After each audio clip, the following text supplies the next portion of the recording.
আসসালামু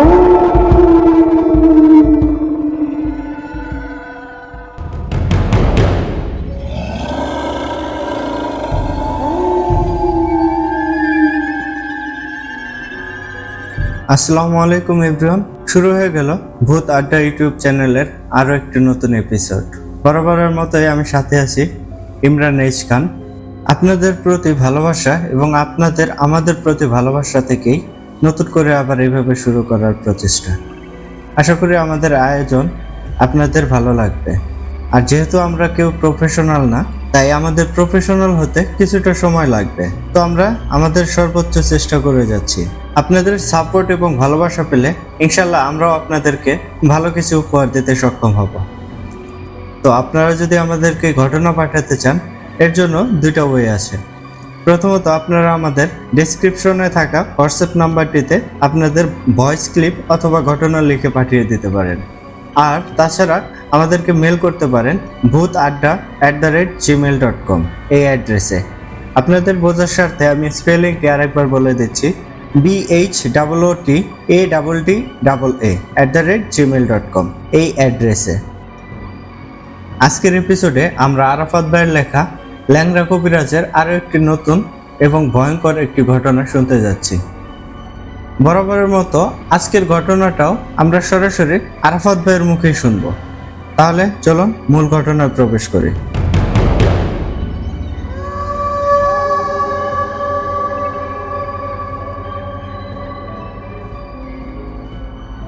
আসসালামু আলাইকুম লিসেনার্স, আমি মোহাম্মদ আরাফাত। আপনারা হয়তো আমাকে জানেন। আমি ইতিপূর্বে ভৌতিকতার সাথে যুক্ত ছিলাম একজন অফিসিয়াল স্টোরি টেলার হিসাবে। তো সঙ্গত কারণে আমি সহ আমাদের কিছু সিনিয়র স্টোরি টেলার ভৌতিকতা থেকে সরে আসতে বাধ্য হয়েছিলাম। যাই হোক, ওই কথা না বলাই বেটার। আজকে আমরা আবারও নতুন একটা চ্যানেল নিয়ে হাজির হলাম আপনাদের সামনে, আপনাদের রিকোয়েস্টে, আপনাদের ভালোবাসাকে অবমূল্যায়ন করতে চাইনি বিদায় আজকে আমরা নতুন রূপে হাজির হয়েছি আবারও এই ভূত আড্ডায়। আশা করি ভূত আড্ডার পাশে থাকবেন সবাই সাপোর্ট দিয়ে, ভালোবাসা দিয়ে অতীতের মতো সামনে এগিয়ে নিয়ে যাবেন। আশা করি আপনারা হতাশ হবেন না। আপনারা জানেন, আমি ইতিপূর্বে বেশ কিছু ঘটনা শেয়ার করেছি যা আপনাদের মাঝে অনেক বেশি সাড়া ফেলছিল। তা ছিল ল্যাংড়া কবিরাজের ঘটনা ও গুরু জগন্নাথের ঘটনা। যদিও আমি তার পাশাপাশি অনেক কালো জাদু ও বিভিন্ন মাধ্যমে কালেক্ট করা ঘটনাগুলো, দেশ বিদেশের ঘটনাগুলো আপনাদেরকে শুনিয়েছিলাম। তো সেই হিসাবে আজকে আমি আপনাদের কাছে আরেকটি ল্যাংড়া কবিরাজের একটি অসাধারণ একটি ঘটনা নিয়ে হাজির হইলাম। মূলত ঘটনাটি আমাদের গ্রামের বললেই চলে। যেহেতু ঘটনাটি এখনো চলমান, সেজন্য আমি এতদিন শেয়ার করি নাই। কিন্তু আজকে এই জায়গা থেকে চিন্তা করলাম না, এটি যতটুক ঘটে গিয়েছে ইতিপূর্বে তা হয়তো আপনাদেরকে শোনানো উচিত। তাই রেকর্ডিংয়ে বসে গেলাম। ভুল ত্রুটি ক্ষমা সুন্দর দৃষ্টিতে দেখবেন। অ্যাকচুয়ালি সত্যি বলতে আমার রেকর্ডিংয়ের অভ্যস্ত না, তারপরেও চেষ্টা করছি আপনাদের জন্য রেকর্ড করে ঘটনাটি আমার নিজ মুখে শোনানোর জন্য।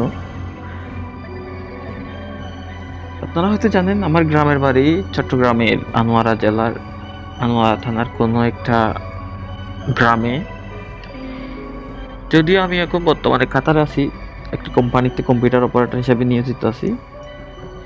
তো বলতে গেলে ঘটনাটা আমি প্রত্যক্ষদর্শী, আবার বর্তমানে চলমানও অনেক কিছু শুনেই বলতেছি যা আমার পরিবার থেকে আমি শুনলাম। এখানে বলে রাখা ভালো, ল্যাংড়া কবিরাজ হচ্ছেন আমাদের দুঃসম্পর্কের একজন আত্মীয়। আমি আগেই এটা ক্লিয়ার করেছিলাম আপনাদের মাঝে। তিনি, ইন্টারেস্টিং বিষয় হচ্ছে, ল্যাংড়া কবিরাজ এখনও জীবিত আছেন। তিনি এখনও মানুষকে হেল্প করে যাচ্ছেন বিভিন্নভাবে। তার কবিরাজি দক্ষতা দিয়ে মানুষকে সহায়তা করে যাচ্ছেন। যদিও তিনি এখন বয়সের ভারে আগের মতো তেমন কাজ করতে পারেন না, অনেক মানুষ সাহায্য সহযোগিতা চাইলেও তিনি সেটা করে উঠতে পারেন না, সবার মন রক্ষা করতে পারেন না। ইতিমধ্যে আমাকে অনেকেই ল্যাংড়া কবিরাজ সম্পর্কে জানতে চেয়েছেন ইনবক্স করে, অনেকেই ওনার হেল্প চাইছেন। ইভেন আমি অনেকজনকে হেল্প করেছি ওনার মাধ্যমে।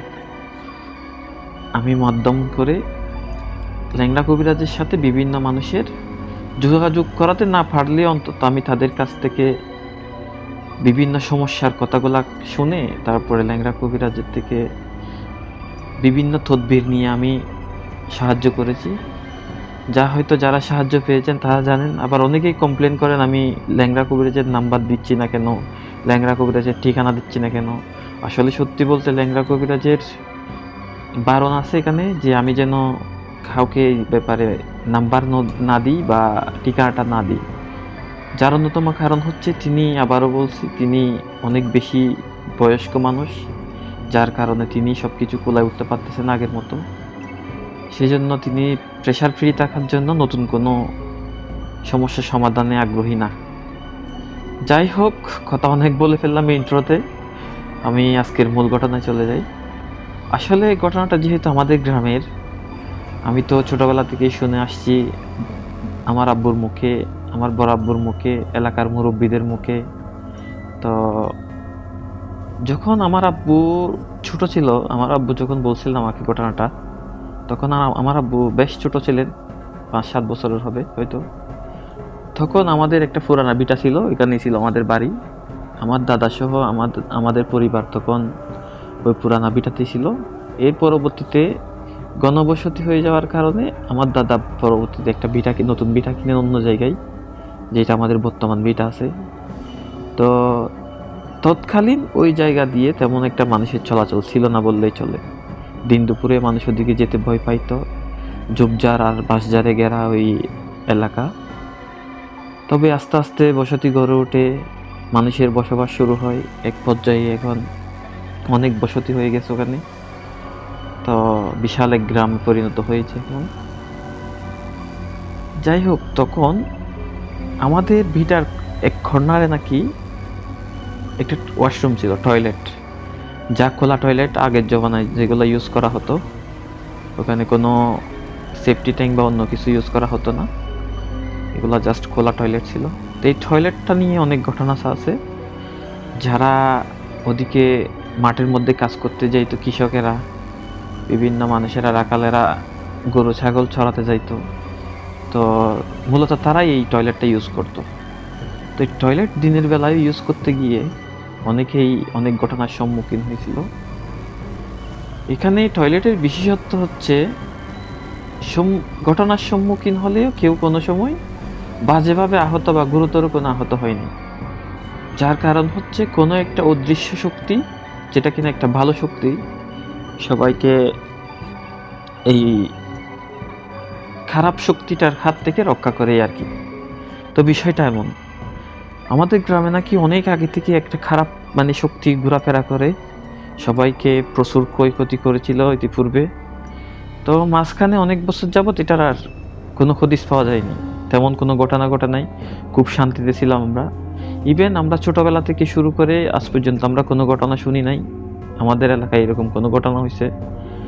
কিন্তু আজকে বছর 2-1 যাবত অনেক বেশি সমস্যা হচ্ছে আমাদের গ্রামে। বলতে গেলে আজকে থেকে 8-9 মাস আগে একটা বাচ্চা মারা গেল হুট করে মাগরিবের সময় পুকুরে পড়ে। ওই বাড়ির পুকুরে পড়ে যখন বাচ্চাটা মারা গেছিল ঠিক মাগরিবের সময়, মানুষ সবাই অবশ্য বুঝতে পারছিল হয়তো ছোট বাচ্চা, সাঁতার জানে না, হয়তো পুকুরে পড়ে গেল, মারা গেছে, স্বাভাবিকভাবে নিল। অনেকে আবার ভাবতেছে না, এটা কোনো স্বাভাবিক বিষয় না, এখানে পিছনে হয়তো কোনো কিন্তু আছে অবশ্যই। এরপর যাক, বাচ্চাটা মারা গেল, কিছু করার নাই, পরিস্থিতি স্বাভাবিক। এরপরে অন্য এক জায়গায় আরেকটা মহিলা ভয় পাইল, স্বাভাবিক। আবার হুজুরদের মাধ্যমে ঝাড়ফুঁক করা হইল, মহিলা স্বাভাবিক। এরপরে কিছুদিন পর আবার আমার আম্মুর সাথে সেম কাহিনী। আমাদের ঘরের পিছনে আসলে একটা চাপাকল আছে, যেটা নলকূপ বলে, গ্রাম্য ভাষায় যেটাকে চাপাকল বলে থাকে সবাই। চাপাকলটা বিশেষ করে আমরা ইউজ করি না, আমরা মোটর দিয়ে পানি আমাদের ঘরের পানির ট্যাঙ্কে তুলি, তারপর ইউজ করি। কিন্তু এই চাপাকলটা স্বাভাবিকভাবে ইউজ করা হয় না, যার কারণে ওটা দিয়ে পানি আসে না। কিন্তু এক রাতে, রাত 2টা কি 2:30টার দিকে আমার আম্মু হঠাৎ করে শুনতে পাই ঘর থেকে কেউ একজন চাপাকলটা চাপতেছে। যার শব্দ আমার আম্মুর কান অব্দি পৌঁছাইতেছে। আমার আম্মু কি করলো, উঠে আস্তে আস্তে কাউরে ডাক দিল না। পরে আমার আম্মু, ইভেন আমার আব্বু ছিল সামনের রুমে, আমার ওয়াইফ ছিলেন ভিতর রুমে, তো কাউকে ডাকলেন না। পরে আমার আম্মু গিয়ে পিছনে দরজা খুলে দেখলো, একদম সোজা আমার আম্মু চাপা কলের পাশে চলে গেছে। গিয়ে দেখে ওখানে কেউ নাই, কিন্তু দরজা খুলতে আমার আম্মু দেখতে পাইলো কালো একটা অবয়বের মতো কেউ একটা মানে চাপা কলটা নিয়ে চাপাচাপি করতেছে। আমার আম্মু মোবাইলের ফ্ল্যাশ জ্বালিয়ে আগায় যাইতে দেখতেছে কেউ নাই ওখানে, জাস্ট ভ্যানিশ হয়ে গেছে জিনিসটা। ঠিক আছে, আমার আম্মু বুঝতে পারলো কিছু একটা অস্বাভাবিক কিছু হচ্ছে এখানে। আমার আম্মু বিষয়টা কাউকে বলে নাই, যার কারণ হচ্ছে আমার আব্বুকে বললে আমার আব্বু বকাবকি করবে। আমার আব্বুকে ডাকলো না কেন, এগুলা নিয়ে আমার আব্বু হয়তো রাগারাগি করতে পারে, সেজন্য আমার আব্বু কাউকে শেয়ার করে নাই বিষয়ে। যাক, এভাবেই গেল। কিন্তু মূল ঘটনা শুরু হলো তার 1 সপ্তাহ পর থেকে। আমাদের পাশের বাড়িতে, একই মহল্লা কিন্তু পাশের বাড়িতে দেখা গেল একটা পুকুর, যে পুকুরে আগেই কিন্তু একটা বাচ্চা মারা গেল, ওই পুকুরে সেচ দিল। সেচ দেওয়ার পরে ওখানে পানি নাই, যার কারণে ওনারা যাবতীয় কাজকর্ম করার জন্য পাশের বাড়ির একটা পুকুর ইউজ করতে হচ্ছে। ওই পাশের বাড়ির পুকুরে যাওয়ার জন্য এখন মহিলা মানুষ দিনের বেলায় গেলে লোকজন দেখবে, সেই কারণে ওনারা কি করলো, সবকিছু হাঁড়ি পাতিল সবকিছু এক জায়গায় রেখে দিল। সন্ধ্যার সময় ওনারা বাজার থেকে মাছ আনলো, মাছগুলা কাটার জন্য, আর হাঁড়ি পাতিল সবকিছু নিয়ে পাশের বাড়ির পুকুরে চলে গেল। সাথে ওই মহিলা সাথে ওনার মেয়েকে নিয়ে গেছে। ঠিক আছে, পরে ওনার মেয়ে একটা হাতে দা নিল মাছ কাটার জন্য, আর মোবাইলে ফ্ল্যাশ নিল। এখন তারা জানতো না ওই দিন অমাবস্যা ছিল। ঠিক আছে, গুটগুটে অন্ধকার ছিল রাতটা। পরে তারা মাছ নিয়ে আসলো, হাঁড়ি পাতিল নিয়ে আসলো ধোয়ার জন্য। তারা কাজ করতে করতে এক পর্যায়ে ওই মহিলা অনুভব করলো একটা মাছ, কোনো একটা কালো হাত পুকুরের থেকে, লুমসা কালো হাত পুকুর থেকে উঠে ওনাদের থেকে একটা মাছ কেড়ে নিয়ে যাচ্ছে। ওইটা দেখে মহিলাটা বেশি কিছু না ভেবেই তাপ্পর দিয়ে মাছটা নিয়ে নিচ্ছে ওই হাত থেকে। এরপরেই ঘটল বিপত্তি। ঠিক ওই মুহূর্তেই মহিলাকে একটা ঝাপটা দিয়ে পানির ভিতর নিয়ে নিল। মেয়েটি চিৎকার দিয়ে দাঁটি ছুঁড়ে মারলো পুকুরে, এরপর মোবাইল ছুঁড়ে মারলো, এরপর ওর মাকে টেনে এক হাতে টেনে একদম উপরে টেনে নিয়ে আসলো। টেনে নিয়ে আসতেই ওরা বেহুশ, মা মেয়ে দুইজনে অজ্ঞান হয়ে পড়লো এখানে পুকুর ঘাটেই। অজ্ঞান হওয়ার সময় ওনারা একটা জোরে চিৎকার দিল। এরপরে পাশের বিল্ডিংয়ে ছাদের উপর যে রিলিং দেওয়া হয়, রিলিং এর দেওয়াল হুট করে ভেঙে তাদের পাশে একদম, তাদের হয়তো হায়াত ছিল, আল্লাহর এটা একটা অশেষ রহমত, তাদের উপরে ভেঙে পড়ে নাই, তাদের পাশেই ভেঙে পড়ছে একদম রিলিংটা। রিলিং এর একটা ইট এসে মাত্র তাদের ওই মহিলার হাতের উপর পড়ছে, একদম হাতটা একদম থেতলে গেল সাথে সাথে। এখন ওনাদের চিৎকার শুনে, মহিলার চিৎকার শুনে পাশের বাড়ির যে ঘরগুলো আছে ওইখান থেকে মহিলা পুরুষ সবাই দৌড়ে আসলো। দৌড়ে এসে সবাই দেখতেছে এই কাণ্ড, সবাই অন্ধকারের মধ্যে টর্চ নিয়ে আসলো, লাইট নিয়ে আসলো, হারিকেন নিয়ে আসলো, এসে মা মেয়ে দুজনকে উদ্ধার করলো। কিন্তু ঘটনা এখানে শেষ হলে হয়তো ভালো হতো। ওনাদের সাথে ঘটনা ঘটলো, ঠিক আছে, তাদের কোনো রকমের সেন্স আসছে না। এখন ওই মহিলার মেয়েকে যেই কিনা টাচ করলো, যেই কিনা মানে ধরে নিয়ে গেল, ও হচ্ছে পাশের বাড়ির একটা মেয়ে, সে কিনা মাদ্রাসায় পড়ে। ওই মেয়েকে ধরে বসছে জিনিসটা কিন্তু মামি এর উপর ছিল, বার করছিল। বর করার পরে যখন ওই মাদ্রাসা শিক্ষার্থীটা ধরলো, ওর উপরে বর করে দিল। ওই মেয়েটাও সাথে সাথে অজ্ঞান হয়ে গেল একটা চিৎকার দিয়ে। সবাই আশ্চর্য হয়ে গেল, সবাই ভীত হয়ে গেল, ভীত সন্ত্রস্ত অবস্থায় কি করবে বুঝতে পারতেছে না। সাথে সাথে মসজিদে গেল, ইমাম সাহেবদের খবর দিল, হুজুরদের খবর দিল। 2 জন 3 জন 4 জন 5 জন এরকম করে 5-7 জন হুজুর আসলো, এলাকার সব হুজুর একসাথে হলো। কেউ কিছু করতে পারতেছে না, দোয়া পড়তে পড়তে দোয়া কালাম পড়লো, কোরআন তেলাওয়াত করলো, হুজুরদের যাবতীয় যত দোয়া দরুদ পড়া লাগে সব করলো, কিন্তু কোনোভাবেই কাজ করতে পারতেছে না। পরবর্তীতে অনেক চেষ্টার পর কারো জ্ঞান ফিরতেছে না। পরে পাশের এলাকায়, আমাদের গ্রামের 2 গ্রাম পরে একটা কবিরাজ আছে। তাড়াতাড়ি ওই কবিরাজকে খবর দিল, ওই কবিরাজকে আনলো। ওই কবিরাজ আনার পরে অনেক চেষ্টার পরে ফজরের আজানের পর ওই প্রথম যে যারা মানে আক্রান্ত হয়েছিল মা মেয়ে 2 জনের জ্ঞান ফিরে আসলো। 2 জনের জ্ঞান ফিরে আসছে, ঠিক আছে, কিন্তু যেই মাদ্রাসার শিক্ষার্থীটা শেষে মানে আক্রান্ত হলো, যার উপর ভার করলো, সে কিন্তু জ্ঞান ফিরে পেল না। তার জ্ঞান ফিরাতে পারতেছিল না কবিরাজ। অনেক চেষ্টা করছে কবিরাজ, পরে কবিরাজের বাড়িতে নিয়ে গেল, অনেক চেষ্টা করে তার কবিরাজি দক্ষতা দেখালো, কিন্তু ওই মেয়ের এক সময় জ্ঞান ফিরে আসলো। জ্ঞান ফিরে আসার পরে ওই মেয়ে কিছু খেতে পারতেছে না। ওই মেয়ে কিছু খেলে গলা পর্যন্ত যাইতেছে, জাস্ট মুখে আটকে যাইতেছে খাবারগুলো, এমনকি পানি পর্যন্ত। তো ওর কণ্ঠ দিয়ে বলতেছে ওই জিনিসটা। কবিরাজ অনেকভাবে জিজ্ঞেস করতেছে, কেন আসলি, কিভাবে আসলি, কি জন্য আসলি, কেন অ্যাটাক করলি, সব কিছু।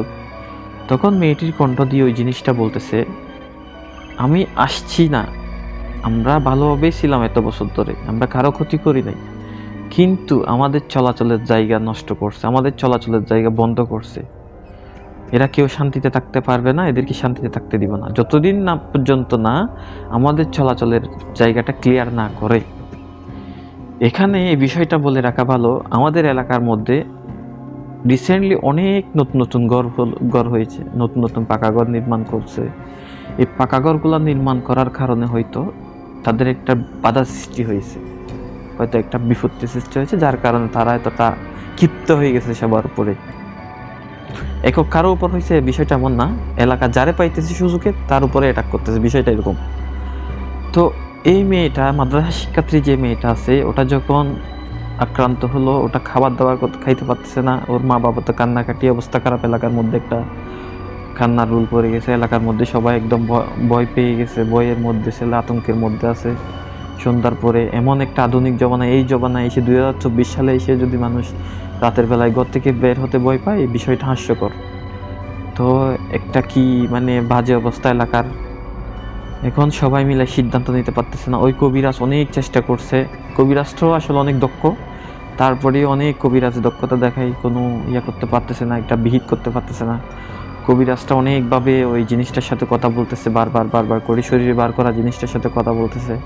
কথা বলার পরেও কোনো কাজ করতে পারতেছে না। এক পর্যায়ে, কাজ করতে না পারার এক পর্যায়ে উনি বলতেছে, এই কাজ আমাকে দ্বারা হবে না। ওর মেয়েটার মা বাবা একদম কান্নাকাটি শুরু করে দিল। 1 দিন 2 দিন 3 দিন চলে গেল। কবিরাজের কাছে বারবার নিয়ে যেতেছে, কবিরাজ কোনো রকমেই মানে সায় দিচ্ছিল না। পরবর্তীতে তারা ভালো কবিরাজের সন্ধান করতেছে, এদিকে ল্যাংড়া কবিরাজকে খবর দেওয়া হলো। ল্যাংড়া কবিরাজ তো কোনোভাবেই মানে কাজ করবে না, উনি তো মানে ব্যস্ত মানুষ বা বয়স্ক মানুষ, উনি এগুলা মোকাবেলা করতে পারবেন না বলে দিছে। এখন সবাই হতাশ, একদম দূর দূরান্ত থেকে খবর নিচ্ছে কোথাও কোনো ভালো কবিরাজের সন্ধান পাই কিনা, কিন্তু তাও হচ্ছে না। এক পর্যায়ে ল্যাংড়া কবিরাজকে অনেক মাধ্যমে, অনুরোধের মাধ্যমে কনভিন্স করতে সক্ষম হলো। শেষ পর্যন্ত ল্যাংড়া কবিরাজের কাছে নিয়ে যাওয়ার জন্য বলা হলো। মেয়েটির মা বাবা মিলে, এলাকার আরো 2-1 জন মিলে ল্যাংড়া কবিরাজের কাছে নিয়ে গেল। পরবর্তীতে ল্যাংড়া কবিরাজ মেয়েটিকে ল্যাংড়া কবিরাজের কাছে নিয়ে যাওয়ার পর মেয়েটি এক পর্যায়ে কথা বলতে শুরু করলো। মেয়েটি কেমন জানি মানে চুপচাপ হয়েছিল, কিন্তু ল্যাংড়া কবিরাজ যখন দোয়া পড়তে শুরু করলো, দোয়া পড়লো, রুকাইয়া করতে করতে অনেক সময় অতিবাহিত হলো, 1 ঘন্টা 2 ঘন্টা 3 ঘন্টা। কোনো রকমের ল্যাংড়া কবিরাজ কিছুই করতে পারতেছে না, জিনিসটা হাজির করতে পারতেছে না। তো এক পর্যায়ে ল্যাংড়া কবিরাজ ক্লান্ত হয়ে যায়। ল্যাংড়া কবিরাজ জানায় এই কাজ ওনাকে দিয়ে সম্ভব না, বিশেষ করে ওনাকে এখানে হবে না এই কাজটা, ওনাকে এই কাজ করতে হলে আমাদের এলাকায় আসতে হবে। তো যাই বলা সেই কাজ, ল্যাংড়া কবিরাজকে পরদিন নিয়ে যাওয়ার প্রস্তাব দেওয়া হলো। ল্যাংড়া কবিরাজ রাজি হলেন, পরদিন গেলেন। তো ভালোবাসার সাথে মানুষগুলার বিপদের কথা চিন্তা করে আসছে আর কি আমাদের এলাকায় এসে ল্যাংড়া কবিরাজ প্রথমে ওই দুইটা মেয়ে, যে দুই মেয়ের উপর অ্যাটাক করা হয়েছিল, ওই দুই মেয়েকে আনলো, ওনাদেরকে সাথে নিয়ে সমস্ত কাহিনী বিস্তারিত শুনলেন। এরপরে উনি আবার আমাদের ওই যে মেয়েটা শিক্ষার্থী, মাদ্রাসা শিক্ষার্থী মেয়েটা, যার উপর বর্তমানে ভর আছে, তার উপরে ভালোভাবে মানে রুকাইয়া শুরু করলো। ওই জায়গায় একটা আসন বানিয়ে মেয়েটাকে রুকাইয়া করতে করতে প্রায় ঘন্টাখানেক রুকাইয়া করলো। এরপর রুকাইয়ার এক পর্যায়ে মেয়েটা কথা বলতে শুরু করলো। মেয়েটা কথা বলতেছে একদম অস্থির অবস্থা, মানে যেন এখনই সবাইকে মেরে ফেলবে, সবাইকে কেটে ফেলবে। তো বলতেছে, দেখছিস না মেয়েটাকে আমি গলার মধ্যে বান মারছি, সে কিছু খাইতে পারতেছে না, তোরাও কি আমার হাতে মরতে চাস নাকি, এরকম কিছু কথাবার্তা বলতেছে মেয়েটা। যাই হোক, মেয়েটা এক পর্যায়ে কথা বলতেছে, ল্যাংড়া কবিরাজ ওর সাথে কনভারসেশন আগাইতেছে, তাকে প্রশ্ন করতেছে। মেয়েটা কিছু জবাব দিলে কিছু দিচ্ছে না, বিশ্রীভাবে হাসাহাসি করতেছে। আর আশেপাশের লোকজন যদি তাকাই থাকে তার দিকে, তাদেরকে অসভ্য ভাষায় গালাগালি করতেছে, মানে বেহাল একটা অবস্থা। এত শান্তশিষ্ট নম্রভদ্র একটা মেয়ে মানে এভাবে গালাগালি করতেছে দেখে সবাই অবাক। যাক, তারপর তো সবাই বুঝতে পারতেছে সে এখন স্বাভাবিক না। তো মানুষ তো একদম ভিড় লেগে গেছে ওখানে। পরবর্তীতে ল্যাংড়া কবিরাজ ওরে জিজ্ঞেস করলো যে, কেন আসলি, কি কারণ, এখানে মানুষদের কষ্ট দেওয়ার কারণটা কি, আর কি করলে তুই চলে যাবি, তুই একটা সমাধান কর। ওর উপর ছাইড়ে দিল। পরবর্তীতে ওই জিনিসটা বলছে, ঠিক আছে তুই আসছো সেখানে, আমি তোকে সম্মান করেই বলতেছি, তুই ওদেরকে বল আমার জায়গাটা ছাইড়ে দিতে। আমার জায়গা তারা বন্ধ করে দিছে, আমার জায়গা বন্ধ করে আমাদের চলাচলে সমস্যা হচ্ছে। আমরা আজকে অনেক বছর যাবত এই জায়গা দিয়ে চলাচল করি, এই এলাকায় থাকি, কিন্তু আমরা কারো ক্ষতি করি নাই। আজকে আমাদের চলাচলের সমস্যা হচ্ছে, তারা সব জায়গায় আমাদেরকে বন্দিশালার মতো বানায় রাখছে, আমরা কোথাও যাইতে পারি না, ভালোভাবে চলাফেরা করতে পারি না। এটা আমাদের বাপদাদার ভিটা, বাপদাদার জায়গা, আমরা এই এলাকা ছেড়ে যাব না। তুই তাদেরকে বল আমাদেরকে যাতে আমাদের চলাচলের পথটা যেন ক্লিয়ার করে দেয়। তো ল্যাংড়া কবিরাজ বললেন, ঠিক আছে, এরা তো একটা ভুল করছে, কিন্তু এরা তো অজান্তেই ভুল করছে, তাই বলে তুই কি এদেরকে এরকম একটা করবি, মানে কষ্ট দিবি? এই মাসুম বাচ্চাটা কি করছে, বাচ্চাটার উপর এরকম কেন করলি? তো বলতেছে, বাচ্চাটার উপর করছি কেন, বাচ্চাটা বেশি পণ্ডিতি করতে গেছিল। যখন আমি ওই মেয়েকে অ্যাটাক করলাম, মেয়েকে অ্যাটাক করার পরে এই মেয়েটা গিয়ে ওখানে দোয়া দরুদ পড়া শুরু করেছে, পণ্ডিতি করে যখন দোয়া দরুদ, ও তো অজ্ঞ, ও তো দোয়া দরুদ জানে ঠিক আছে, কিন্তু ও তো অজ্ঞ আমার সামনে, ও তো তেমন একটা অভিজ্ঞ না আমার সামনে। সে মানে অভিজ্ঞ মানুষের মতো দোয়া দরুদ পড়া শুরু করছে, মাদ্রাসায় পড়ে দেখে মানে বাহাদুরি দেখাই ওই মেয়েটাকে ধরতে গেছে। ওই মেয়েটাকে যখন ধরছে তখন আমি আর দেরি করি নাই, তারই মানে ধরে ফেলছি, তার উপর বল করছি। এখন ওই মেয়েকে ছেড়ে দিছি, আমি এই মেয়েটাকে ধরছি, এখন এই মেয়ের উপর আছি। এখন তারা যদি আমার একটা সমাধান না করে, আমাদের জায়গা সাইডে না দেয়, এই মেয়েকে আমি ছাড়বো না, এই মেয়েকে আমি মেরে ফেলবো। এই মেয়েকে কি করতে পারি আমি সবাই দেখবে, আমি এই গ্রামের কাউরে শান্তি দিব না। উপস্থিত সবাই তো একদম হতবাক, কথাগুলো শুনে কি বলে এসব। এখন কথা হচ্ছে, মেয়েটা কি বললো কি পড়লো জানি না, এরপরে এদের চলাচলের জায়গা নাকি বন্ধ করে দিছে। এখন কি বন্ধ করলো, কে বন্ধ করলো এটাও জানি না। এখন বন্ধ করার বিষয়টা কারো মাথায় ঢুকছে না। পরবর্তীতে ল্যাংড়া কবিরাজ বলতেছে, ঠিক আছে, আমি তাইলে একটু এলাকাটা ঘুরে দেখি, তুই তাইলে আপাতত মেয়েটাকে কষ্ট দিস না, আমি এসে তোর সাথে কথা বলতেছি। এরপর ল্যাংড়া কবিরাজ কিছু মানুষকে নিয়ে পুরো এলাকাটা ঘুরে দেখলো। ঘুরে দেখার পরে বিভিন্ন জায়গায় ঘুরে পুরো এলাকা প্রায় দেখা শেষ। দেখার পরে উনি জাস্ট দুইটা জায়গা দেখলো, টার্গেট করলো। উনি বলছেন একটা হচ্ছে কালভার্ট, একটা পুরানা কালভার্ট ছিল, এটা ইতিমধ্যেই কালভার্টের সামনে ভরাট করে বিটায় পরিণত করছে। ওই কালভার্টের নিচ দিয়ে কিন্তু তাদের চলাচলের রাস্তা ছিল, এই রাস্তাটা বন্ধ করে দিছে। আরেকটা হচ্ছে নতুন একটা বিল্ডিং নির্মাণ করছে একজনে। নতুন বিল্ডিং নির্মাণ যেখানে করছে ওটাই হচ্ছে মূলত তাদের চলাচলের জায়গা। তো তাদের চলাচলের ব্যাঘাত ঘটার কারণে তারা ক্ষিপ্ত হয়ে গেছে। তারা কিন্তু একজন না, তাদেরও কিন্তু বংশ বিস্তার আছে, তারা কিন্তু অনেক, এমন না যে তারা একজন। এটা হচ্ছে শুধুমাত্র একজন অ্যাটাক করছে সবার পক্ষ থেকে। তো বলতেছে যদি আমরা সবাই অ্যাটাক করি, তারা সবাই অ্যাটাক করে, মানে এলাকার অবস্থা খারাপ হয়ে যাবে। সেজন্য এই জিনিসগুলো মানে একটা সুরাহাত দরকার। এখন সবাই ল্যাংড়া কবিরাজকে বলতেছে আমরা তো বিটা করে ফেলছি, বা এদিকে তো একটা করে ফেলছি আমরা, এখন কি করা যায়, এটা একটা আপনি সুরাহা করেন, সমাধান করেন, আপনিই তো পারেন চাইলে। এখন ল্যাংড়া কবিরাজ অনেকক্ষণ চিন্তা ভাবনা করলো যে আসলেই তো এরা তো বিটা করে ফেলছে, এখন তো বিটা চাইলে সম্ভব না সরানো, এটা যাবে কই।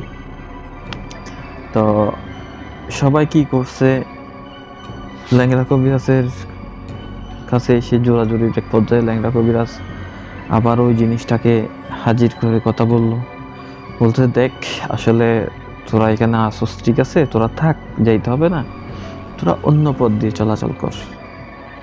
যেহেতু ওরা ঘর বাড়ি করে ফেলছে, এখানে বিটা বাড়ি করে ফেলছে, এখন তোরা যাইতে পারবে না, ওরা তো না জেনেই করছে জিনিসটা। তো তোরা এটা নিয়ে মানে আর বেশি বাড়াবাড়ি করিস না, তাদেরকে তাদের মতো থাকতে, তোরা তোদের মতো থাক, সমস্যা নাই। তো ওরা বলতেছে, ওই জিনিসটা বলতেছে না, ওই মেয়ের কণ্ঠেই কিন্তু বলতেছে এখনো। তো জিনিসটা বলতেছে না, আমরা যাব না, আমরা যাওয়ার কোনো প্রশ্নই ওঠে না, আমরা এখানেই থাকবো, আর আমাদের ওই রাস্তাই লাগবে। ওই রাস্তা দিয়ে চলাচল যখন আমরা করতাম, যারা ঘর করছে তাদের বাপদাদাই পর্যন্ত বলে গেছে তাদেরকে এই জায়গায় যেন মানে কোনো সময় ঘর বাড়ি না করে, এই জায়গাটা খারাপ, এই জায়গাটা একটা মার্ক করা জায়গা, এটা একটা রাস্তা। তাদের বাপদাদা কিন্তু তাদেরকে বলে গেছিল, তারা এই কথাটা মানে নাই, তারা আজকে গিয়ে এই জিনিসটা করছে আবার তাদের বাপদাদার মানে বিরোধিতা করে। তাইলে আমরা তাদেরকে ছেড়ে দিই কেমনে? আমরা তাদেরকে ছাড়বো না, আমরা আমাদের মতো কাজ করব কেন? আমরা আমাদের মতো চলবো, আমরা আমাদের মতো করব, আমাদের প্রতি যারাই বাধা হবে তারাই মরবে। এরকম কথা শুনে ল্যাংড়া কবিরাজ এক প্রকার উত্তেজিত হয়ে গেছে, বলতেছে তুই তাইলে সহজভাবে চাইছিলাম তুই জিনিসটা মিটমাট করতে, একটা সমঝোতায় আসতে, কিন্তু তুই জিনিসটা এভাবে করতে দিচ্ছিস না আমাকে, তুই তাইলে আমার হাতেই মানে মরতে চাইতেছস নাকি? পরবর্তী জিনিসটা অনেক বাড়াবাড়ি করতেছে ল্যাংড়া কবিরাজের সাথে, উনি বলতেছে একটা, ওই জিনিসটা বলতেছে একটা। পরে ল্যাংড়া কবিরাজ মানে সবাইকে সরিয়ে দিল নাকি ওই জায়গা থেকে। সরিয়ে দেওয়ার পরে তিনি অন্য একটা রুমে গেছে, অন্য একটা রুমে গিয়ে ওনার সাথে তো একটা জিন আছে সবাই জানেন, আমি ইতিমধ্যে অনেকগুলো ঘটনায় উল্লেখ করছিলাম এটা। ওনার বাস্করও জিন ওনাকে হাজির করলেন। তো ওনার জিনের মাধ্যমে যা যা জানার দরকার উনি জানলেন। তো অ্যাকচুয়ালি আমি এই জিনিসটা আমি ল্যাংড়া কবিরাজের কাছ থেকে সরাসরি কালেক্ট করতে পারি নাই, যার কারণ হচ্ছে আমি আমার জিনের সাথে কী কনভারসেশন ছিল এটা আমি বলতে পারি না। হয়তো ফিউচারে কথা বললে আমি জানতে পারবো। এটা আমি এলাকার মানুষজনের কাছ থেকে শুনছি, তো বেশ কয়েকজনের কাছ থেকে খণ্ড আকারে আমি ঘটনাটা কালেকশন করছি। তো এখন পরবর্তীতে কি হলো, ল্যাংড়া কবিরাজ ওই এককভাবে মানে রুমের মধ্যে কথা বলার পরে এরপর আবার মেয়েটির সাথে কথা বললো, মেয়েটির উপর হাজির করা ওই যে জিনিসটার উপর। পরবর্তীতে উনি কি করছে, ওই জিনটাকে মানে এক প্রকার বন্দির মতো করে ফেলছে, একটা মানে কুণ্ডলি বানাই একটা মানে বানিয়ে ওখানে মোমবাতি জ্বালাই দিল, ওই ঘরের মধ্যে আগরবাতি জ্বালাই দিল। পরবর্তীতে মসজিদের 2-3 জন ইমাম আসলেন, ওনাদের সাথে নিয়ে মানে লুকাইয়া শুরু করলেন। লুকাইয়া করার এক পর্যায়ে তারা মানে জিনিসটাকে বন্দি করছে। বন্দি করার পরে ওই জিনিসটাকে মানে বন্দি করার পরে বাকিদের ওদের সাথে ওর সাথে যারা ছিল বাকিরা তাদেরকে একটাই বার্তা দিছে, মানে তোরা যে শক্তিশালী জিনিসটাকে পাঠালি, এটাকে আমরা বন্দি করলাম কথা না শোনার কারণে, যদি তোরা বাঁচতে চাস এই জায়গা ছেড়ে যাবি, নয়তো নিজে যেদিকে জায়গা আছে বর্তমানে ওই জায়গা দিয়ে চলাচল করবি। তোরা আগের জায়গা দিয়ে চলতে হবে, এরকম মানে নিজেদের ইচ্ছে মতো কাজ করে কারো ক্ষতি করতে পারবি না। তোরা যদি এরকম করস ভবিষ্যতে, তাইলে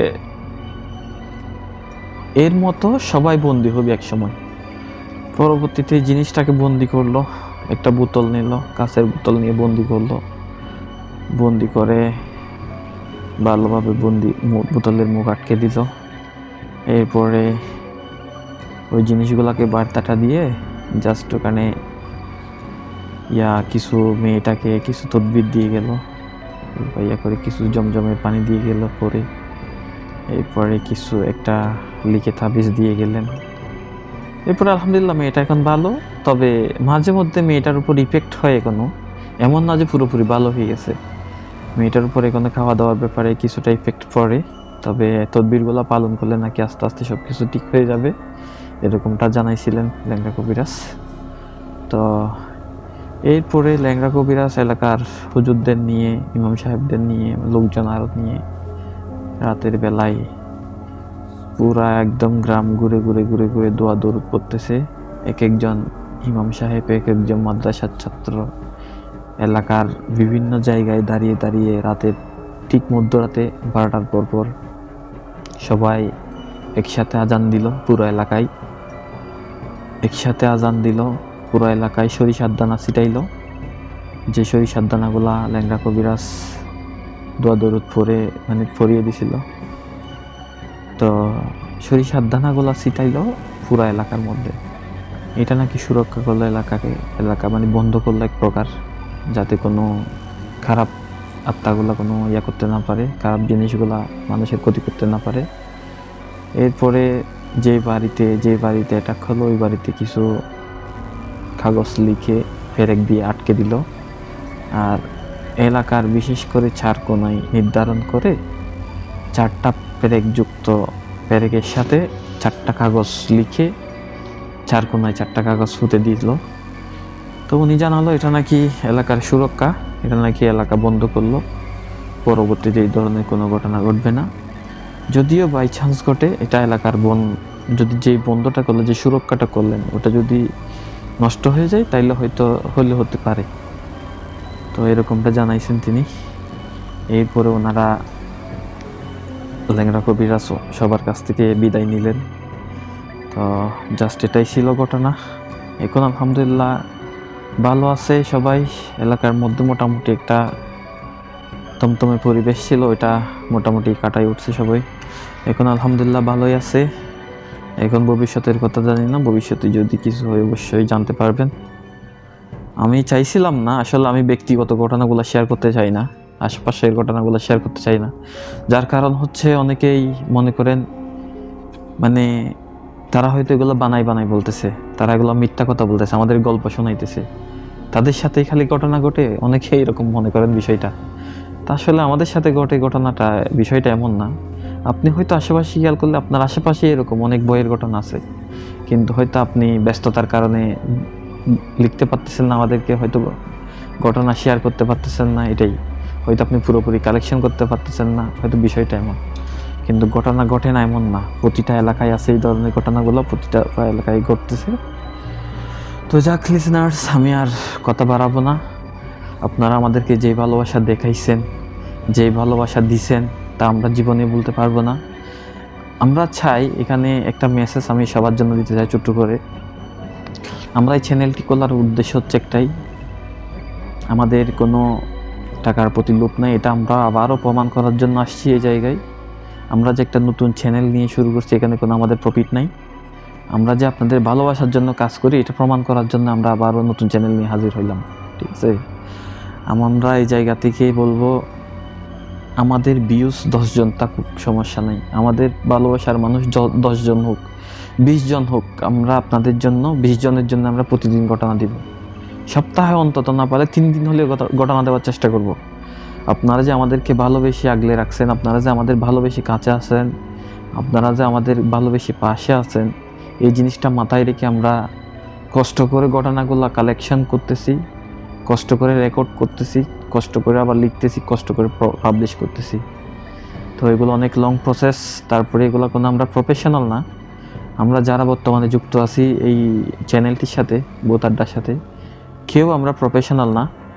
সবাই আমরা নিজেদের কর্মস্থলে বিজি থাকি, তার পাশাপাশি আপনাদের বিনোদনের জন্য, আপনাদের খুশি রাখার জন্য, আমাদের ঘটনাগুলো আপনাদের ভালো লাগে বিদায় আপনাদের সাথে থাকার জন্য, আপনাদেরকে সাথে রাখার জন্য, আপনাদের ভালোবাসা অটুট থাকার জন্য আমরা এই জিনিসটা করে যাচ্ছি।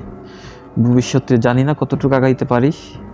আশা করি আপনাদের সাপোর্ট থাকলে আমরা অনেক দূর আগাই যাব। আর বেশি কিছু বলার নাই। সবাই ভালো থাকবেন। আশেপাশে সবাইকে ভূত আড্ডা চ্যানেলটি সাবস্ক্রাইব করতে বলেন। আপনার বন্ধু বান্ধব, আপনার আত্মীয় স্বজন, আপনি নিজেই সাবস্ক্রাইব করুন, লাইক কমেন্ট করুন, শেয়ার করুন, আমাদের ফেসবুক গ্রুপে কমেন্ট করুন, পোস্ট করুন। আপনারা আমাদেরকে সমর্থন করুন, এটাই চাই আমরা। আপনাদের জন্য নতুন নতুন সব ঘটনা নিয়ে আসতে পারি মতো। আমাদের জন্য দোয়া করবেন। ভালো থাকবেন, সুস্থ থাকবেন। আজকের মতো বিদায় নিচ্ছি। আমি মোহাম্মদ আরাফাত, দোহা, কাতার থেকে বলছি।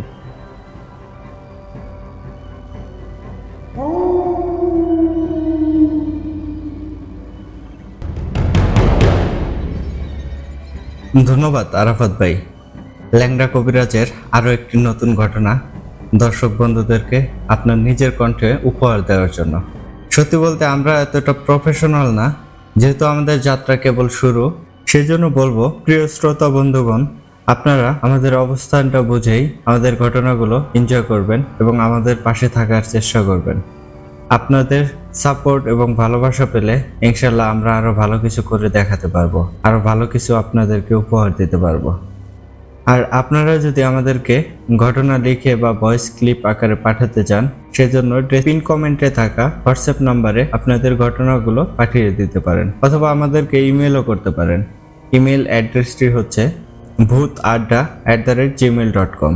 আপনাদের বোঝার সুবিধার্থে আমি স্পেলিংটি বলে দিচ্ছি, BHOOTADDA@gmail.com। আপনাদের জানা বা শোনা সেরা ঘটনাগুলো পাঠিয়ে দিন এই অ্যাড্রেসে। ইনশাল্লাহ আগামীতে আপনাদের ঘটনাগুলো সুন্দরভাবে উপস্থাপন করার চেষ্টা করব। তাহলে আজকের মতো বিদায় নিচ্ছি। আমি ইমরান এইচ খান। আল্লাহ হাফেজ।